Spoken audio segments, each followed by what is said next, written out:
Hi hello friends, Jayalakshmi ಫುಡೀಸ್ಗೆ ಸ್ವಾಗತ. ನಾನಿವತ್ತು ಎಣ್ಣೆಕಾಯಿ ಪಲ್ಯ ಮಾಡ್ತಾಯಿದ್ದೀನಿ. ಅದು ಚಪಾತಿಗೆ, ಅಕ್ಕಿ ರೊಟ್ಟಿಗೆಲ್ಲ ತುಂಬ ಚೆನ್ನಾಗಿರ್ತೈತೆ. ಅದಕ್ಕೆ ಬೇಕಾಗಿರುವ ಪದಾರ್ಥಗಳು: ಈರುಳ್ಳಿ 2 ಕಟ್ ಮಾಡಿ ಇಟ್ಕೊಂಡಿದ್ದೀನಿ, ಮೆಣಸಿನ್ಕಾಯಿ 5 ತೊಗೊಂಡಿದ್ದೀನಿ, ತೆಂಗಿನಕಾಯಿ ತುರಿ ಸ್ವಲ್ಪ ತೊಗೊಂಡಿದ್ದೀನಿ,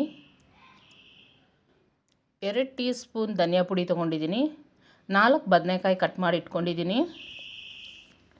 ಈ ಕುಕ್ಕರ್ಗೆ 4 ಟೇಬಲ್ ಸ್ಪೂನ್ ಎಣ್ಣೆ ಹಾಕ್ಕೊತಾ ಇದ್ದೀನಿ.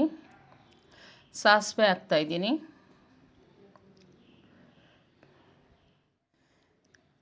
ಈಗ ಮೆಣಸಿನ್ಕಾಯಿ ಹಾಕ್ತಾಯಿದ್ದೀನಿ. ಮೆಣಸಿನ್ಕಾಯಿ ಸ್ವಲ್ಪ ಇದಾಗಲಿ. ಈರುಳ್ಳಿ ಹಾಕ್ತಾಯಿದ್ದೀನಿ. ಈರುಳ್ಳಿನ ಸ್ವಲ್ಪ ಬಾಡಿಸ್ಕೊಳ್ಳೋಣ.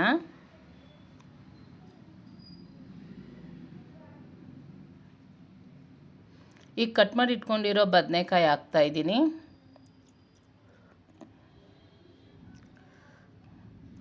ಈಗ ರುಚಿಗೆ ತಕ್ಕಷ್ಟು ಉಪ್ಪು ಹಾಕ್ಕೊಳ್ಳೋಣ.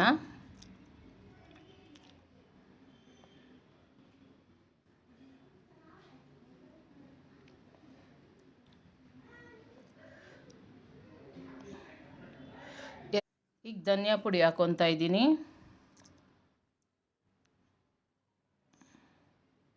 ಈಗ ಸ್ವಲ್ಪ ಬಾಡಿಸ್ಕೊಳ್ಳೋಣ.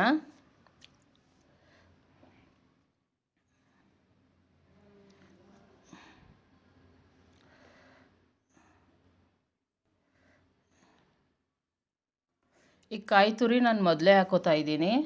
ಬೆಂದರೆ ಅದ್ರ ಟೇಸ್ಟು ತುಂಬ ಚೆನ್ನಾಗಿರುತ್ತೆ. ಈಗ ಸ್ವಲ್ಪ ಬಾಡಿಸ್ಕೊಳ್ಳೋಣ.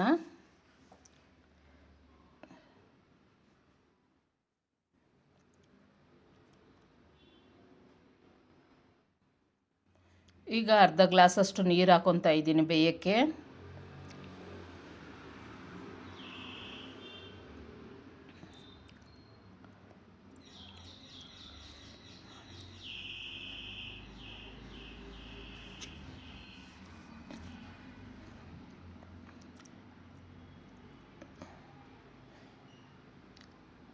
ಈಗ ಬೇಯಕ್ಕಿಡೋಣ.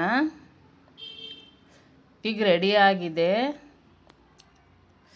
ಚಪಾತಿಗೆ, ಅಕ್ಕಿ ರೊಟ್ಟಿಗೆ, ಊಟಕ್ಕೆ ತುಂಬ ಚೆನ್ನಾಗಿರ್ತೈತೆ, ಬೇಗನೂ ಆಗುತ್ತೆ ಇದು. ಈಗ ಸರ್ವಿಂಗ್ ಬೌಲ್ಗೆ ಹಾಕೊಳ್ಳೋಣ. ತುಂಬ ರುಚಿಯಾಗುತ್ತೆ.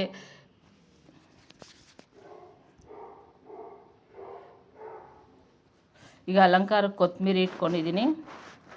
ನೀವು ಒಂದು ಸತಿ ಮಾಡಿ ನೋಡಿ ಫ್ರೆಂಡ್ಸ್. ನಿಮ್ಮ ಅನಿಸಿಕೆನ ಕಮೆಂಟ್ ಬಾಕ್ಸಲ್ಲಿ ತಿಳಿಸಿ. ಧನ್ಯವಾದಗಳು.